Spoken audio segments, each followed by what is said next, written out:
Sabe quando uma única decisão judicial, uma só, é o suficiente para acender um debate gigantesco sobre o que realmente significa justiça? Pois é exatamente isso que a gente vai explorar aqui, a partir de um caso que dividiu opiniões e nos força a perguntar, afinal, quais são as verdadeiras prioridades do nosso sistema penal. Bom, os fatos são bem diretos. Em outubro, uma magistrada deu a um detento uma permissão de saída temporária, com escolta e tudo, para ele poder se despedir da mãe. Um evento que, assim, à primeira vista parece simples, mas que virou o estopim de uma discussão muito, mas muito mais profunda. E aqui está a grande questão que fica no ar. Essa decisão foi um gesto de humanidade? Ou foi um sinal de que a balança da justiça está, digamos, meio desequilibrada? Ok, vamos mergulhar nisso. Para quem criticou essa decisão, o problema não é o ato em si, isolado. É o que ele representa. Para eles, é um sintoma claro de uma inversão de valores no sistema, algo que eles chamam de inversão moral. A argumentação central das fontes é que deveria existir uma hierarquia clara de prioridades na justiça. Na teoria, como a gente vê aí na primeira coluna, a vítima deveria vir em primeiro lugar. Parece lógico, né? Mas a percepção, segundo esses textos, é que na prática a coisa toda se inverteu, colocando o criminoso lá no topo da atenção e das garantias. E essa citação, que foi tirada do material de base, resume bem a gravidade desse argumento. A ideia é que, ao priorizar as dores de quem cometeu um crime, o sistema estaria, de certa forma, negligenciando quem segue a lei. E isso criaria o que as fontes descrevem como uma doença moral. Mas olha, além da questão mais filosófica, os textos que foram analisados apontam para consequências bem concretas. Existe um custo real, tanto financeiro quanto simbólico, em decisões como essa. Primeiro, o custo que vai para o bolso. Para essa saída acontecer, é preciso mobilizar toda uma estrutura, viaturas, agentes, planejamento de segurança e, como as fontes fazem questão de frisar, quem paga essa conta toda é o contribuinte. Exatamente a pessoa que o sistema deveria estar protegendo. Mas o argumento vai além do dinheiro. O custo mais alto, na verdade, não seria o financeiro, e sim o moral. A mensagem que esse tipo de ação passa para a sociedade é vista como algo que corrói, e muito, a confiança nas instituições. Agora, o que é bem interessante aqui nesse slide é como ele mostra o sentimento do público. De acordo com uma pesquisa social simulada que estava nas fontes, 74% das pessoas reagiram com indignação, com revolta mesmo. Enquanto isso, só 11% defenderam a medida. É um abismo, né, entre a decisão judicial e a percepção popular. Então, o ponto crucial, segundo os textos, é que essa desconexão não é só uma diferença de opinião, não.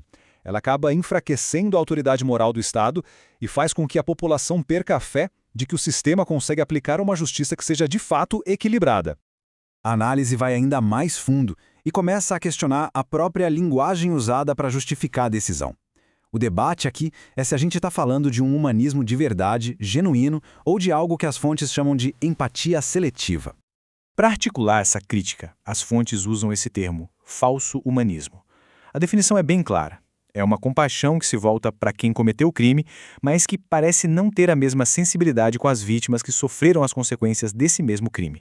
A justificativa oficial para a decisão se baseou em princípios bem nobres, como a dignidade da pessoa humana, a ideia de que todo mundo tem o direito fundamental de se despedir de um familiar. E é exatamente aqui que vem o contraponto levantado nos textos. A pergunta retórica imediata: se a dignidade do preso é usada como argumento, onde fica a dignidade das vítimas? Quantas famílias, argumentam as fontes, não tiveram esse mesmo direito de se despedir justamente por causa das ações de criminosos? E olha só, de novo, os dados daquela pesquisa simulada mostram que essa desconfiança é algo que a população compartilha. 73% acreditam que o discurso da divindade humana tem sido mal utilizado nos tribunais, servindo mais para proteger criminosos do que para realmente promover a justiça. Isso nos leva para outra camada desse debate. Uma decisão pode ser perfeitamente legal, mas isso não quer dizer que ela seja moralmente legítima aos olhos do público. É o clássico choque entre a letra da lei e o espírito da justiça. É muito importante deixar claro que a ação da juíza não foi algo tirado do nada. Ela está amparada pela lei, especificamente o artigo 120 da Lei de Execução Penal, que prevê esse tipo de saída. E é isso que estabelece o conflito central de todo o argumento. Para argumentar que legal nem sempre significa justo, as fontes nos lembram de momentos bem sombrios da história. Pensa só, a escravidão já foi legal. As leis raciais nazistas eram legais. O apartheid era legal. Esses exemplos servem para reforçar a ideia de que as leis precisam ser constantemente questionadas, também por um ponto de vista moral. E parece que o público concorda com essa necessidade de questionamento, viu?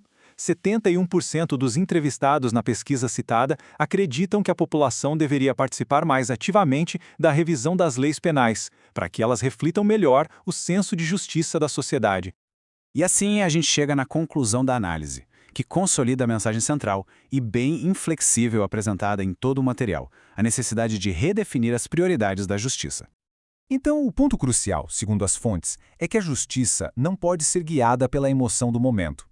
Ela precisa ser um sistema de equilíbrio e o foco principal deve ser o respeito pela vítima.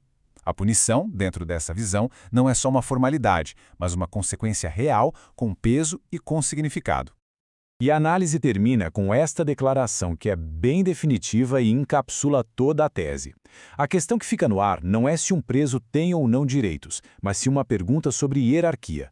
Em um sistema de justiça, quem deve vir primeiro? Para as fontes analisadas, a resposta não poderia ser mais clara.